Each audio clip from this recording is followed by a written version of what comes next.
Olá, meu nome é Ilana Paterman Brasil, eu sou artista audiovisual e eu tô aqui para compartilhar um pouquinho meu processo de criação de animações que são feitas à aquarela.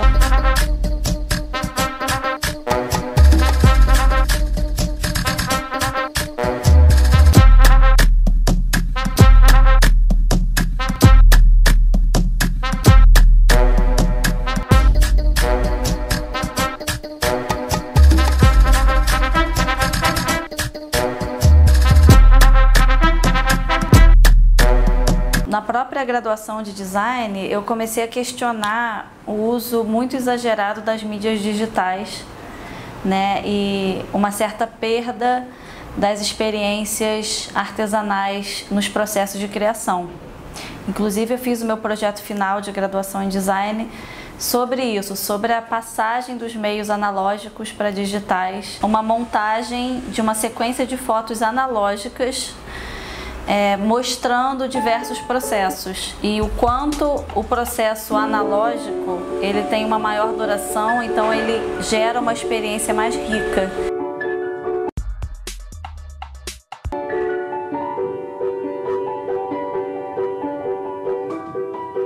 A partir do outline, do desenho do contorno da figura humana no tempo, né, é a minha primeira experiência de mostrar um movimento,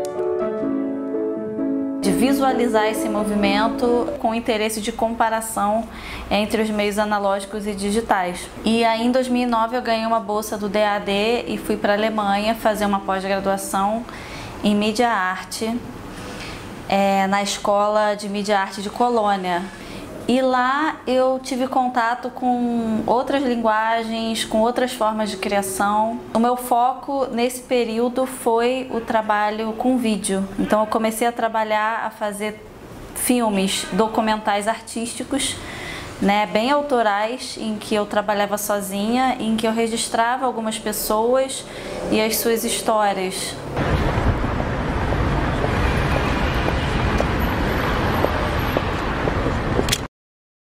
Ah, ontem você falou uma coisa que você imagina as cores pelos sons, né? Eu sempre tenho a visão de sons por cores e cores por sons, vice-versa, né? Mas eu acho que é uma forma que eu criei também para associar também, né, mais a realidade. À faire une première pirouette, tourner une première fois, moi, à essayer de le faire techniquement parce qu'une pirouette c'est pas facile, ça dépend des gens, mais pour moi c'est pas facile. Première pirouette, c'est un peu maladroit. Deuxième pirouette, c'est un peu mieux. Et à la troisième pirouette, vous vous rendez compte que c'est plus vous qui tournez, c'est le monde qui tourne. E depois disso, eu comecei a fazer pequenos experimentos de animação.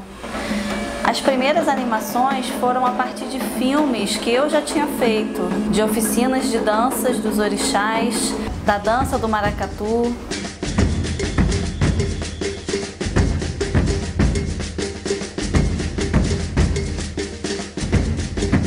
Do samba de roda. Então eu peguei esses materiais que eu tinha e comecei a brincar de animar.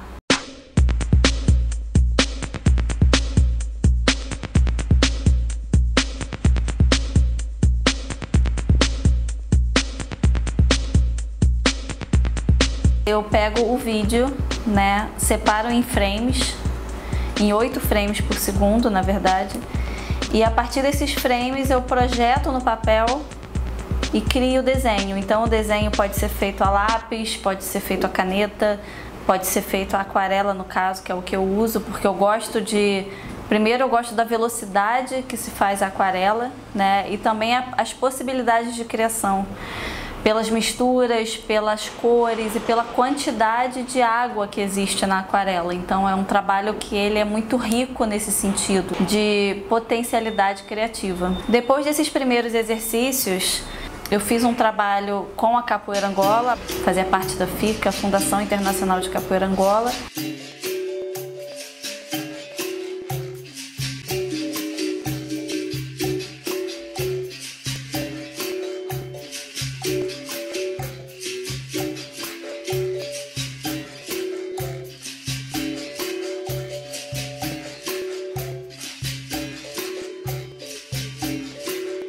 Em paralelo a esses exercícios de animação, Eu estava desenvolvendo desde 2013 um filme documental sobre um ogã de candomblé, o Ogã Bambala, que é o ogã de candomblé mais antigo do Brasil.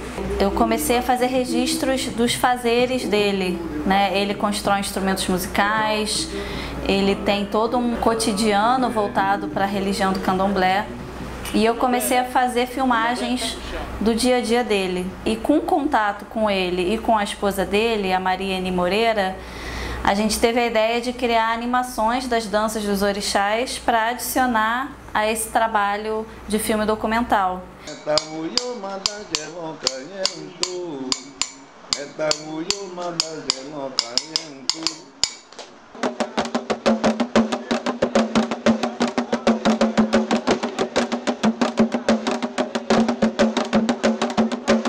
E depois desse contato, conversando com a Eni, a gente decidiu fazer um trabalho sobre ela, sobre a história de vida dela. E esse trabalho foi financiado por uma bolsa de arte, né, de pesquisa artística da FAPERJ, lançada em 2016, e a gente fez uma animação chamada Acolhimento. Xangô me deu força, Exu me deu força, Ogum me deu força, Oxóssi me deu muita força, que hoje eu estou aqui para tocar minha vida.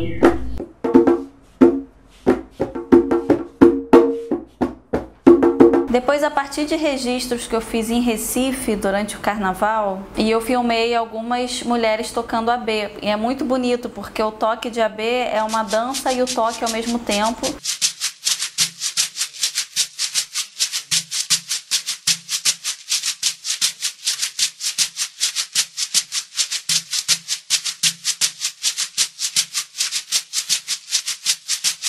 Bom, depois dessas experiências, eu tive a ideia de fazer um trabalho com o funk. Existe uma série de preconceitos e de ideias relacionadas ao funk. E o movimento do funk, principalmente o movimento do corpo feminino, ele tende a ser muito objetificado.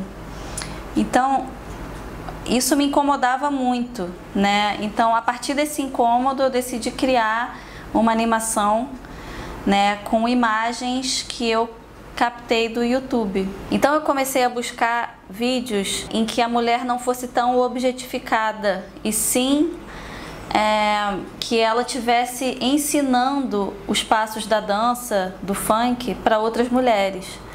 E assim eu descobri que se eu buscasse o termo como dançar funk, eu conseguia esses resultados, né, de vídeos caseiros, de tutoriais de mulheres buscando ensinar outras mulheres a dançar o funk.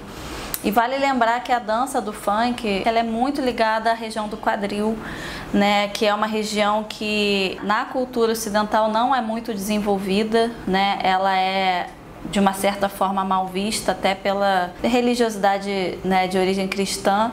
Então, quando a gente tem esse desenvolvimento do quadril, é uma revolução, né, e é uma potência do corpo feminino que, em geral, fica pouco desenvolvida.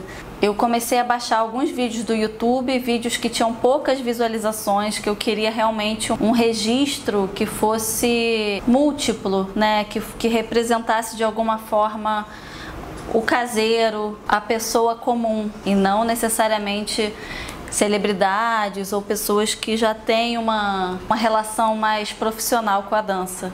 Então, a partir daí, eu comecei esse projeto que eu intitulei Olhe-se, que é o nome de uma música da Carol Conká, né, que é uma das cantoras de funk que surgiram numa pegada mais feminista.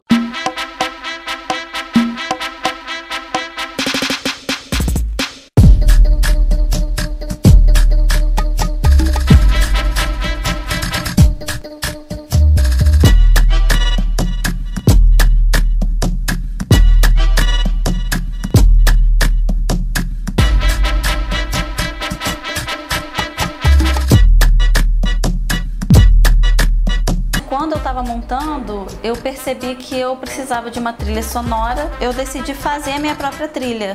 Então, como eu tenho uma experiência com a percussão, eu baixei vários samples da internet, né, samples para DJ de funk, e eu criei o meu próprio funk. Então, para os próximos trabalhos eu quero continuar desenvolvendo isso. Foi a primeira experiência que eu tive nessa nova montagem, que é com vídeos do YouTube e que é com a criação da minha própria música.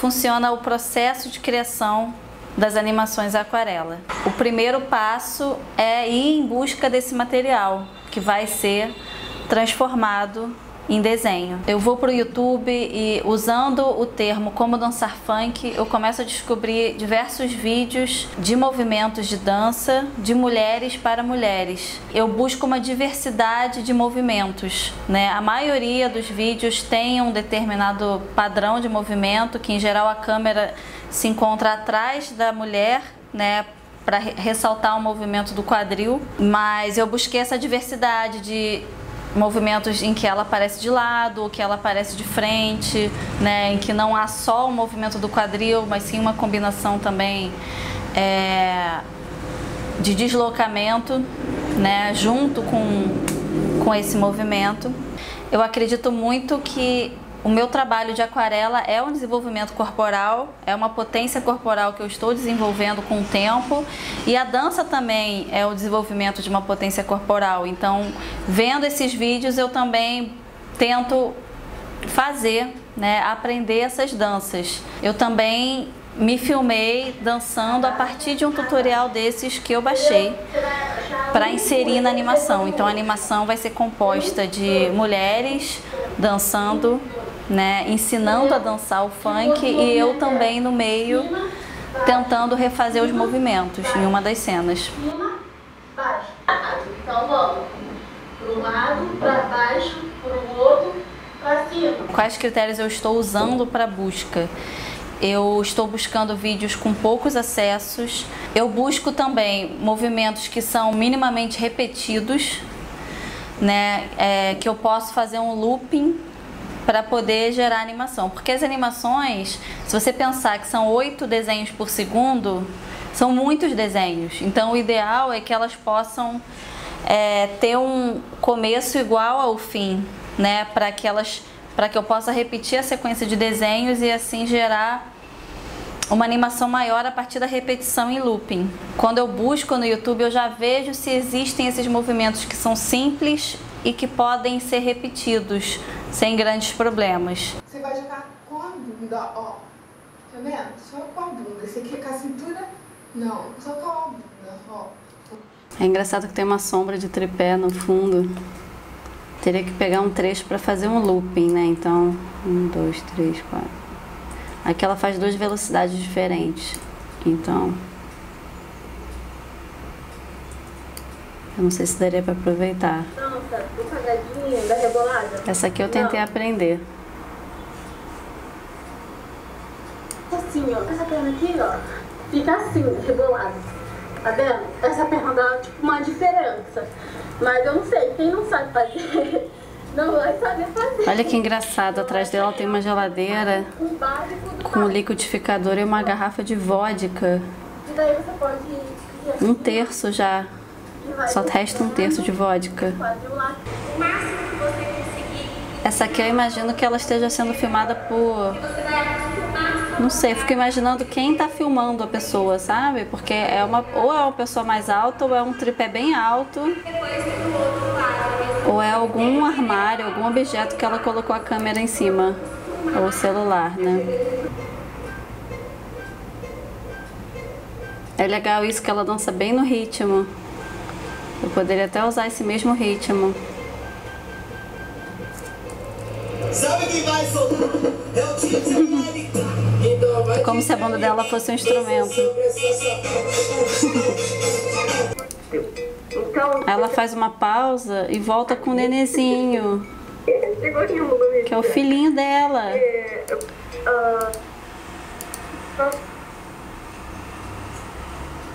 E ela começa a dançar com o filho. Então, depois que eu vejo esses vídeos, né, eu começo a baixar alguns vídeos que têm esses movimentos, né, uma diversidade de movimento, uma iluminação boa, pequenos e simples movimentos que possam ser repetidos. E aí eu faço uma seleção. No programa de edição de vídeo, eu já coloco esses trechos sem som, e a partir desses pequenos trechos, eu reúno todos num arquivo e exporto em imagem, em JPEG. para poder colocar no mini projetor e assim projetar cada desenho no papel e fazer o processo de animação que se chama rotoscopia. Rotoscopia é esse processo de criar uma animação a partir de um vídeo, transformando cada quadro num desenho. A imagem que a gente está vendo é de uma mulher grávida dançando. Eu também tenho uma imagem de uma mulher com um bebê dançando, então eu estou achando muito legal isso. Agora, na verdade, eu vou começar a preparar as tintas, as cores de aquarela.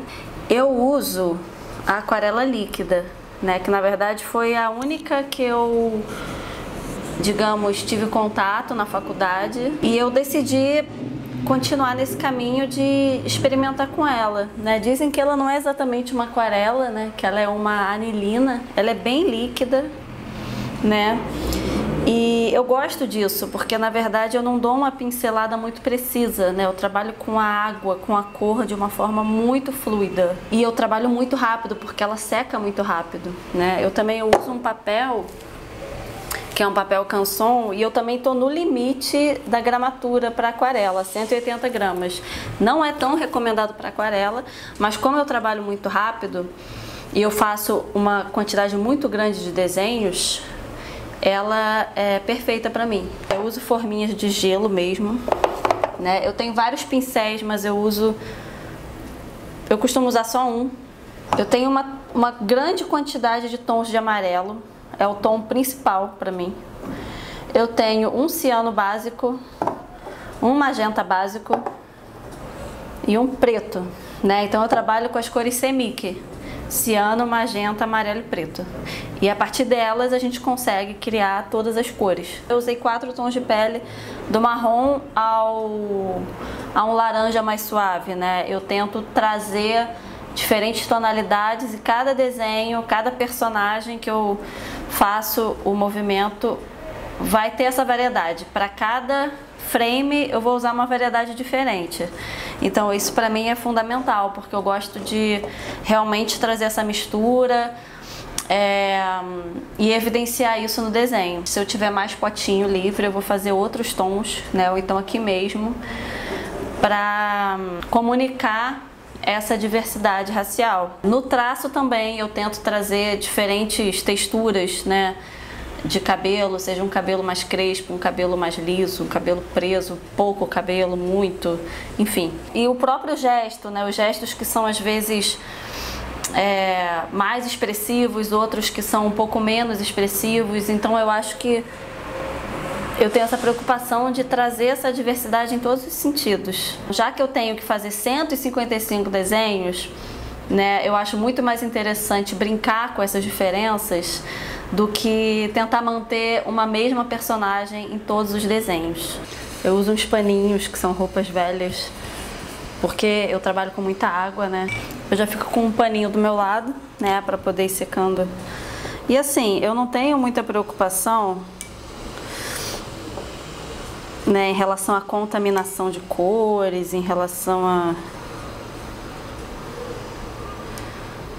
a manter as cores perfeitas ou puras de alguma forma, né? Na verdade, a forma que eu trabalho, ela é intencionalmente um pouco descontrolada, um pouco livre. Vou começar pelos tons de pele. Bom, no meu trabalho anterior, eu tenho esses. Um marrom mais clarinho.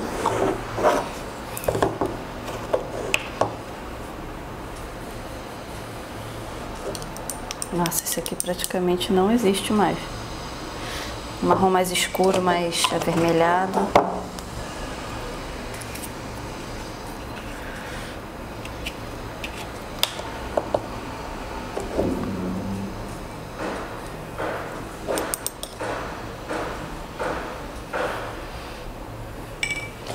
Um pouquinho mais claro, mais amarelado.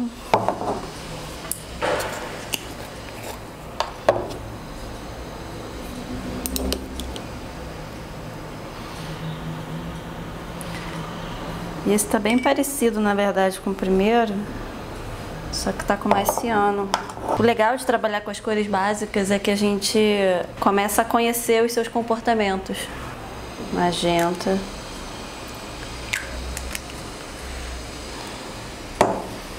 amarelo. Vou usar esse que tá aberto. Aqui são os tons de pele que eu estudei, né? Tirando esses primeiros amarelos, eu busquei 4 tons que pudesse trazer uma diversidade. Esses 4 tons. Não adianta eu achar um tom se eu fizer pouco, porque eu vou precisar de bastante quantidade. Então, por exemplo, né, aqui nesse trabalho que tá na parede do toque de AB, eu tinha esse marrom mais forte, esse menos forte, esse mais para amarelo, né, com mais um pouquinho de amarelo, esse aqui com bastante magenta, né? Esse aqui com bastante amarelo. Então é esse tipo de coisa que eu vou buscando. Aqui com certeza eu fui refazendo as tintas conforme elas foram acabando, porque eu tenho muitos tons. Olha, aqui eu também busquei, na verdade, coloquei muita água para dar essas manchas, que eu fiquei muito interessada, como se fossem cicatrizes. Eu achei que ficou um efeito tão bonito. Marcas do fazer, né? Do viver. Esse tom de pele estava mais aguado, então eu consegui fazer um volume bem legal e fazer uma marca da água na pele. Eu gosto muito disso também. Como aqui.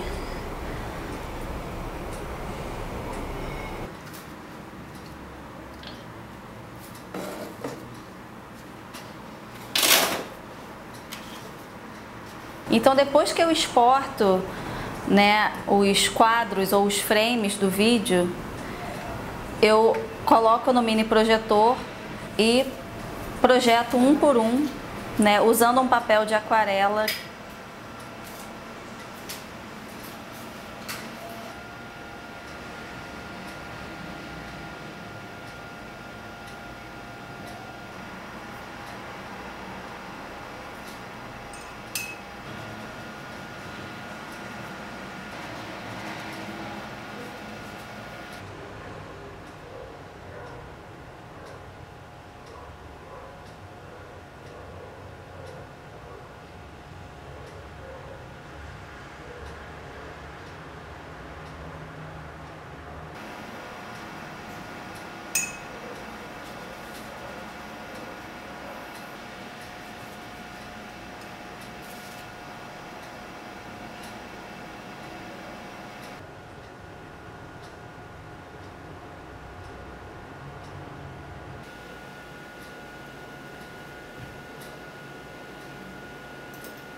se eu uso muita água, o papel fica enrugado, então eu tenho que tomar um certo cuidado com esse papel.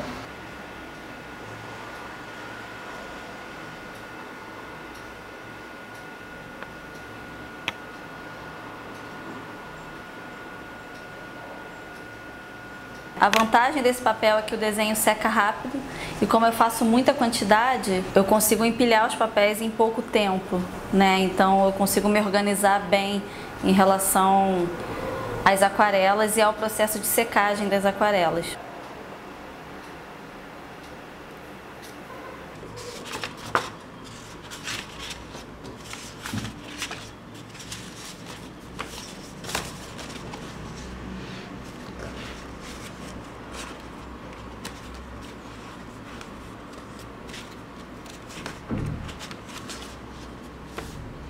Depois que elas secam, eu vou para um processo de digitalizar essas aquarelas, ou seja, passar para o computador novamente.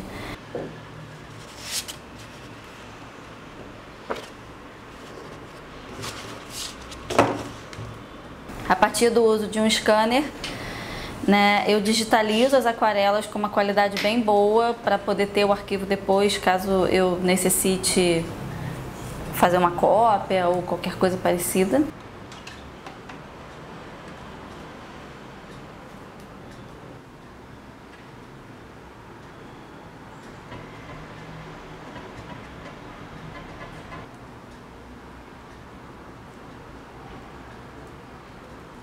E aí, depois que eu digitalizo todas as aquarelas, eu passo para o programa de edição de volta, né? Já colocando em sequência, né? Eu nomeio as aquarelas já em sequência. Então, depois que eu passo as aquarelas para o programa de edição, eu faço pequenos ajustes de contraste, ajuste de cor, muito pouco, né? Porque eu gosto de manter a característica da aquarela no vídeo. Eu acho isso muito importante. Não tornar o trabalho um trabalho com uma cara de digital, né? Não perder a mão, não perder o gesto da minha mão no desenho, né? Manter as pinceladas, manter as cores que eu usei de uma forma bem fidedigna. Então eu trabalho com tanto artesanal quanto com digital, mas eu busco tirar o melhor de cada um e preservar as qualidades de cada um. Bom, e no final, depois que eu tenho já o vídeo montado, eu crio a trilha sonora e eu vou ajustando o vídeo para que ele fique encaixado na trilha.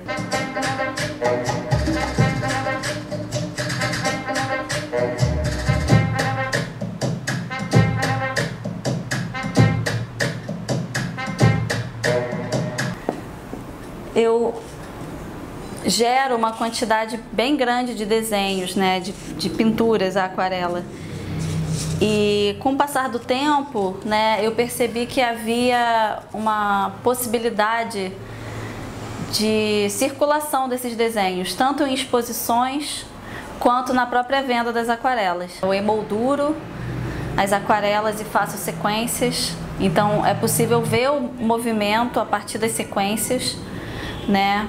Então, por exemplo, você pode ter uma parede com uma série de aquarelas desse movimento e aí você vai conseguir visualizar esse movimento sem necessitar de ver a animação, né? A partir dos desenhos a gente consegue ter uma ideia de como é feito passo a passo esse movimento. Então é interessante também nesse conceito de tutorial, né?